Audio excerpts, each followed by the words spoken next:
नमस्कार. उत्तरायण अभिवाचन भाग 24. एक बिल्वं शिवार्पणम. दर्शनं बिल्ववृक्षस्य स्पर्शनं पापनाशनम अघोरपापसंहारम एक बिल्वं शिवार्पणम.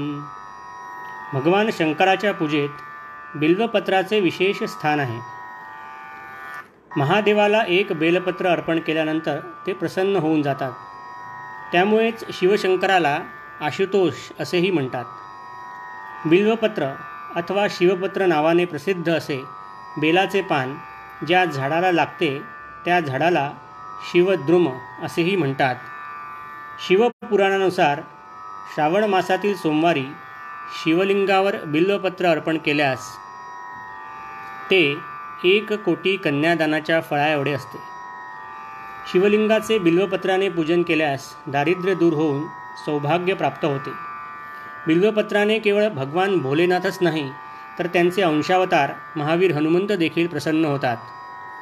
शिवपुराणानुसार घरात बिल्ववृक्ष लावल्याने संपूर्ण परिवार किंवा कुटुंब पापाच्या अथवा वाईट विचारांच्या प्रभावातून मुक्त होते. ज्या स्थानी बिल्ववृक्ष असतो त्या स्थानाला काशी तीर्थस्थमान पूजनीय आणि पवित्र मानले जाते. अशा ठिकाणी शिवाराधना केल्यास नक्कीच अक्षय पुण्यप्राप्ती होते. बेलाच्या झाडाला श्रीवृक्ष असेही म्हणतात. बिल्वाष्टक आणि शिवपुराणानुसार सांब सदाशिवाला बेलपत्र अत्यंत प्रिय आहे.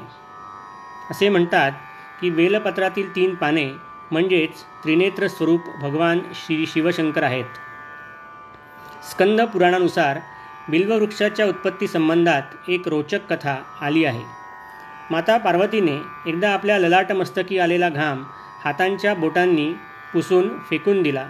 सती पार्वतीच्या ललाटावरील घामाचे काही थेंब मंदार पर्वतावर पडले. यातूनच बिल्ववृक्षाची निर्मिती झाली. शास्त्रानुसार बिल्ववृक्षातळी माता गिरिजा, खोडात माता माहेश्वरी, शाखांमध्ये म्हणजे फांद्यांमध्ये माता दाक्षायणी, बिल्वफुलात माता गौरी आणि बिल्वफळात माता कात्यायनीचा वास असतो. बिल्ववृक्ष संपन्नता, पावित्र्य आणि समृद्धीचे प्रतीक आहे. मान्यतेनुसार बिल्ववृक्षात महालक्ष्मीचा देखील निवास असतो. म्हणून घरात बिल्ववृक्ष असल्यास असे जातक वैभव संपन्न होतात. बेलपत्राने शिवशंकराचे पूजन केल्यास सांसारिक सुखाची प्राप्ती होते आणि धनधान्याने जातक संपन्न होतो. शिवलिंगावर बिल्वार्चन केल्यास महादेव शीघ्र प्रसन्न होतात. बिल्वपत्राशिवाय शिवाराधना पूर्ण होऊच शकत नाही. वास्तविक बिल्वपत्र हे एक औषधी वनस्पती आहे. एगल मार्मेलोस असे वैज्ञानिक नाव असलेला बिल्ववृक्ष हा दक्षिण आशिया व आग्नेय आशिया या भूप्रदेशात आढळणारा एक वृक्ष आहे.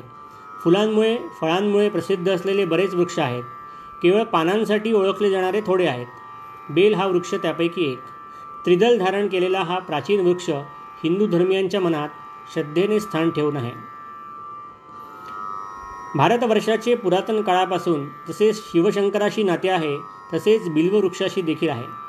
बिल्व त्रिदल शंकराला अर्पण करण्याआधी खालील मंत्र म्हटला जातो. त्रिदलम त्रिगुणाकारम त्रिनेत्र त्रिधायुतम त्रिजन्म पापसंहारम एक बिल्वं शिवार्पणम. अर्थात 3 गुढ, 3 नेत्र आणि त्रिशूळ धारण करणारे आणि 3 जन्मातील पापांचा संहार करणाऱ्या शिवशंकराला मी हे त्रिदल बिल्व अर्पित करतो. रुद्राष्टाध्यायीमधील मंत्राचे स्मरण करून बिल्वार्चन केल्यास शिवतत्वाशी एकरूप होता येते. नमो बिल्मिने च कवचिने च नमो वर्मिणे च वरुथिने च. भगवती माता पार्वती देखील बिल्वपत्र अर्पण करतात. श्रीमद देवी भागवतात देखील याचे स्पष्ट वर्णन आले आहे की जो माता पार्वतीस बिल्वपत्र अर्पण करतो तो कोणत्याही परिस्थितीत दुःखी होत नाही. विविध सिद्धी प्राप्त करून जन्मजन्मांतरीच्या पापातून मुक्ती मिळते आणि असे साधक शिवशंकराला प्रिय होऊन शेवटी त्यांना मोक्षप्राप्ती होते. बिल्वपत्र 4 प्रकारचे असतात. अखंड बिल्वपत्र, त्रिदल बिल्वपत्र जे सामान्यतः आपण बघतो, 6 ते 21 पानांचे बिल्वपत्र आणि श्वेत बिल्वपत्र. यातील प्रत्येकाचे आध्यात्मिक महत्त्व हे वेगळे आहे.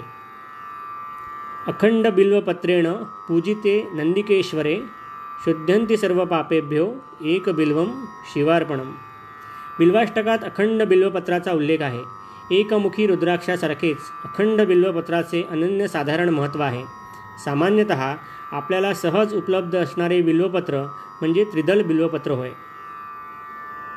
सत्व, रज आणि तम या त्रिगुणांचे प्रतीक त्रिदल बिल्वपत्र आहे.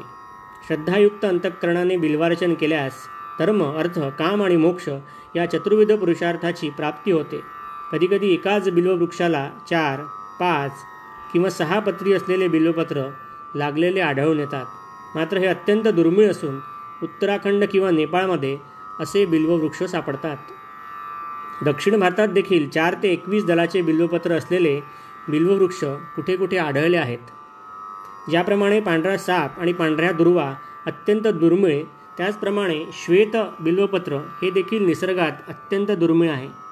श्वेत बिल्ववृक्षाच्या संपूर्ण वृक्षाला पांढरे बेलपत्र लागतात. विशेष प्रसंगी शंकराला श्वेत बिल्वपत्र वाहिले जातात. नेपाळमध्ये श्वेत बिल्ववृक्ष आढळतात. बिल्वपत्र तोडताना शिवाचे ध्यान करून ओम नमः शिवाय हा पंचाक्षरी मंत्र म्हणावा.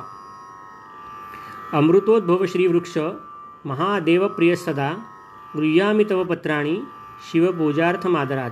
अर्थात अमृतातून उत्पन्न सौंदर्यशाली आणि ऐश्वर्यपूर्ण बिल्ववृक्ष महादेवाला सदैव प्रिय आहे. भगवान शिवशंकराच्या पूजेसाठी हे बिल्ववृक्षा मी तुझी त्रिदलपत्रे तोडतो. लिंगपुराणात सांगितल्याप्रमाणे चतुर्थी, अष्टमी, नवमी, चतुर्दशी आणि अमावस्येला बेलपत्र तोडू नये. त्याचप्रमाणे तिथीच्या संक्रांती काळात आणि सोमवारी देखील बेलपत्र तोडू नये. अमारिकात्सु संक्रांत्याम अष्टम्याम इंदुवासरे बिल्वपत्रम न छिंद्यात चैत्र नरकम व्रजेत.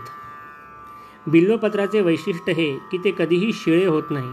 अर्थात शिवपूजनात जर बेलपत्र उपलब्ध नसेल तर एकदा वाहिलेल्या बिल्वपत्रावर पाणी शिंपडून पुन्हा त्या बेलाचा उपयोग पूजेत केला जाऊ शकतो.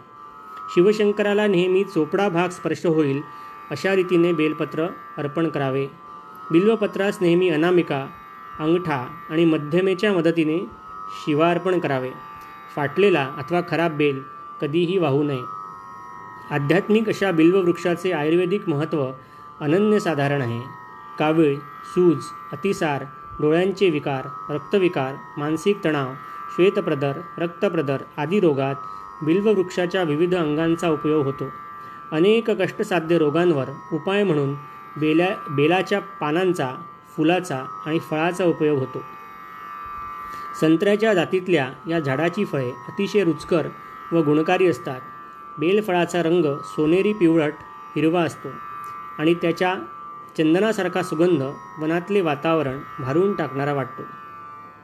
केवळ बेलफळांचा वापर आयुर्वेदिक औषधांमध्ये भरपूर केला जातो असे नाही, तर या झाडाची पाने व खोडाचा गाभा हाही औषधीयुक्त आहे.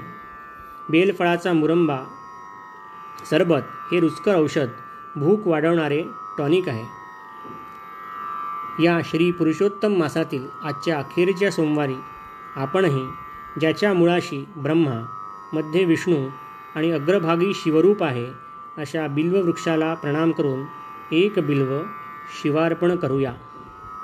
मूलतो ब्रह्मरूपाय मध्यतो विष्णुरूपिणे अग्रतः शिवरूपाय एकबिल्वं शिवार्पणम् एकबिल्वं शिवार्पणम्.